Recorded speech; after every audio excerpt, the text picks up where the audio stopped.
Hey, welcome back to Dog Training with Feed Jake. Today I wanted to talk about my best tool for burning some puppy calories, and that's a good game of fetch.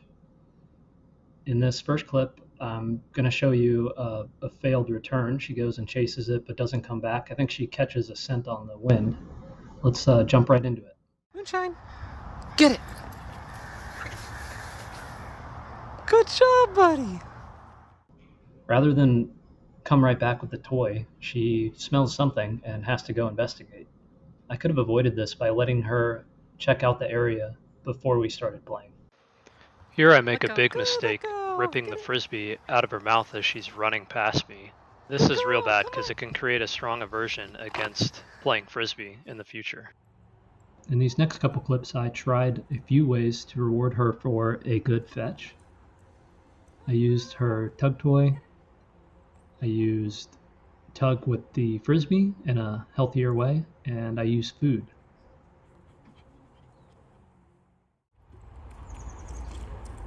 It can be better to do the hammer throw right into the ground so the frisbee rolls a little. And that's like a little bit more like an animal. And this is like a little more like a bird, you know? So Moonshine's way more into squirrels than birds. So the hammer throw works. I'll just let the clips play in the background as I explain some do's and don'ts of fetch.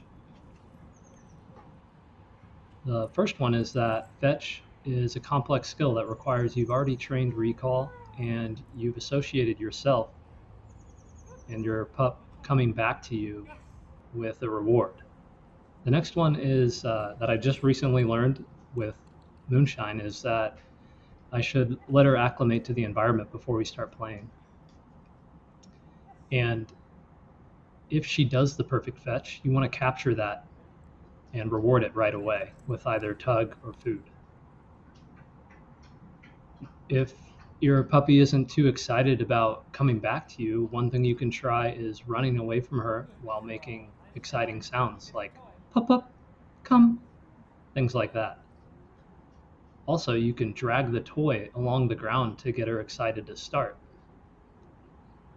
Two pieces of equipment I would say are necessary are the longer leash. Mine's a 30-foot lead, and having multiple frisbees or balls to play with.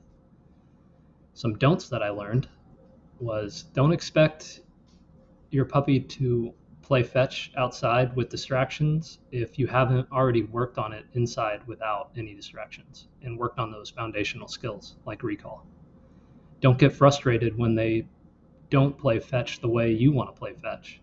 It's a give and take, and you gotta play their way for a little bit in order to play your way. At least at the start. I'm sure I've seen all these videos of these incredibly trained dogs that will just play fetch on command with no problem, but that takes a lot of time. And I'm in the middle of that process and hope to be there someday, but obviously we're not there yet. One huge don't that I feel watching was so cringe was grab the toy from her mouth as she's running away, playing keep away with me. That sound that it makes, it could have definitely hurt her and turned her off to playing frisbee forever.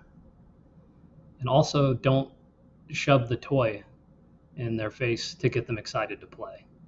You want them to, they'll be much more excited and curious about objects if you're kind of keeping them away from it. And it's like a little bit of a game of cat and mouse. But if you just run up and put things in their face, they often get scared of them. All right, thanks. Thanks for tuning in, and I'll catch you next time. Good girl, come